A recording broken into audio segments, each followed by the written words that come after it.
All right, welcome back, guys. We're gonna go over all the major parts for this build. So starting off in the front, we went with some Mullins chain drive trees. So these are 39 mil. They're narrow set. Right in the middle, we stuck an FNA pancake headlight. And then coming down, obviously we shaved the lowers. I have videos on that. And then we went with a 21-inch spool front wheel. Avon tires, front and rear. This originally was a bike with mag wheels. So we took all that off and put spokes on. He bought all these. Pretty sure all the wheels came from Throttle Addiction. Okay, so for bars, he went with Prison Supply and then some Vans grips up in there. So those are super comfy. That knocks out basically the front end of the bike. Nothing really crazy up here, you know, basic kind of parts. The next major thing that's going to set this bike off from other ones is we did go with the Country Bar kit, also from Throttle Addiction, and got rid of the entire factory gusset up here. It really makes the Sportster look different, right? So gives you that nice open look, almost like a big twin. I really dig it. And honestly, other than trying to get the old one off, which was saying it's a pain in the ass is an understatement for how much you have to cut and mess with everything. But once you get that out of the way, actually putting in the Country Bar kit, pretty simple. We also removed the front motor mount in here just to clean up these tubes and make everything look nice. I know we got straps all in the way and all that sort of stuff, but I got to hold this bike down. Okay, the motor we didn't really tear into at all. Stock 1200 Sportster, sounds healthy. We're gonna run it. With the ignition, we went with an Ultima standalone kit because we got rid of the entire original wiring harness. So we went with the Throttle Addiction wiring harness, put it on. Definitely simplified everything. We are running a push button for the starter on the solenoid, so I was able to get rid of one of the wires for the starter engagement. So we don't have anything associated with this switch with the starter, like you could do, but we decided not to.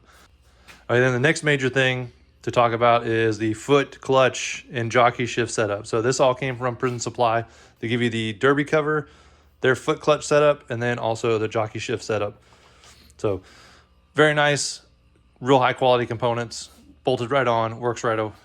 Now we're getting to the real fun portion. So this was a little bit of cutting and fabbing, and then now we hardtail the bike. So all this is from Throttle Addiction. The entire kit, we went with the full, I think it's like the deluxe package, deluxe something. Anyway, it gives you the oil tank, the hardtail, the seat, the fender, sissy bar, brake mount, all that sort of stuff.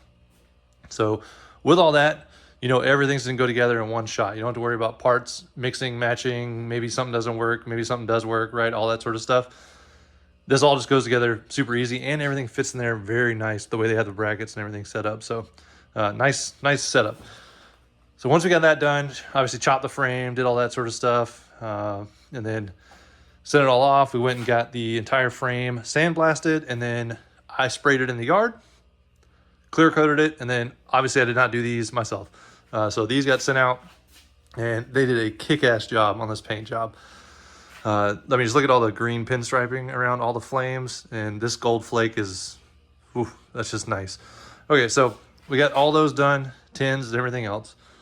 Moving towards the back, so when you do the Throttle Addiction hardtail kit, it gives you this bracket, and you can just use your stock style caliper with it. Very simple, nice setup. You also reuse your factory axle adjusters, and I just milled them down to give it a nice smooth finish on here for this to hit up against. I guess you could run them round, but I don't know. I just did that.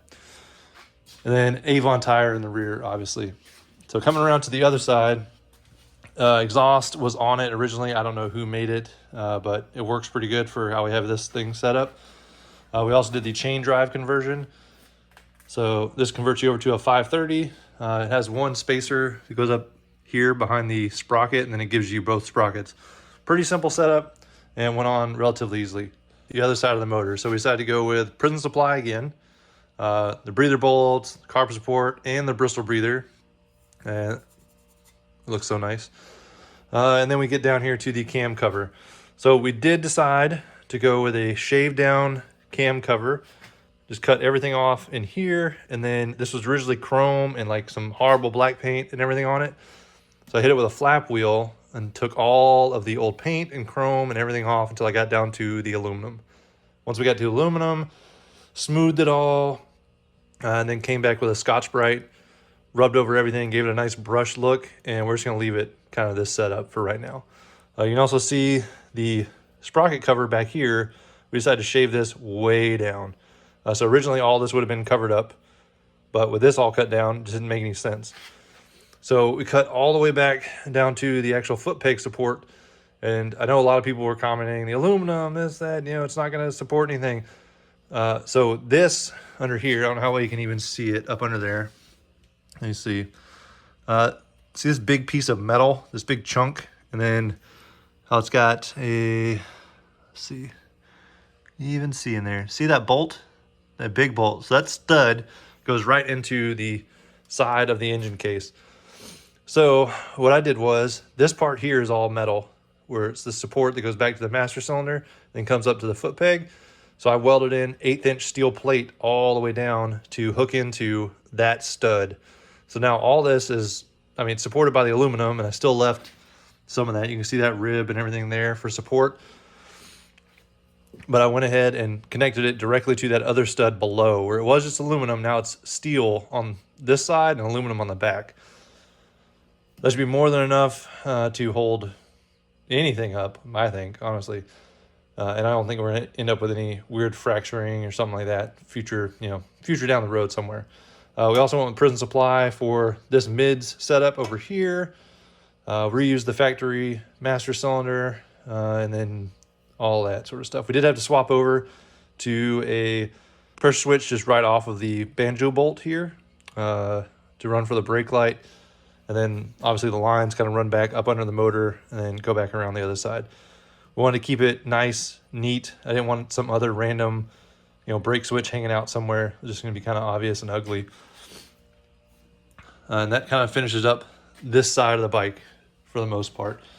So if you're, forgot the Prism taillight money. So if you're looking at doing one of these builds, honestly, it went together relatively easily. If you have a 220 volt welder, basic tools, and you can do most of your own sort of stuff with this. Maybe you can even paint. I can't paint, so we had to send those out. But if you can do that sort of stuff, you can 100% do one of these builds, and it's going to come out looking pretty freaking sweet, just like this one, honestly. So hopefully that's more of an explanation kind of vid, like what parts we used, how they worked, all that sort of stuff. And if you have any questions on it, please comment below. I'll answer anything I can out of all these. I didn't really have any issues with any of these parts. The toughest part of this whole build, because I've hardtailed a bunch of bikes, so that was nothing. But this up here, that probably took me the most amount of time, because I wanted to get it right. I didn't want to cut into any of these tubes and do any further damage and whatnot. But there's a lot of welds and spot welds and other stuff in that old factory gusset. So I would say out of everything, that took the longest amount of time, and me actually working at it to get it set up right. I wanted to make sure everything was good by the time I got it put back together. But overall, really pleased with how this bike came out. Can't wait to see it out on the road. It's gonna get a bunch of miles this coming summer. I know he rides a lot. And this motor, she sounds healthy. So you should be able to get plenty of time out of all that. And this bike's gonna get a lot of use.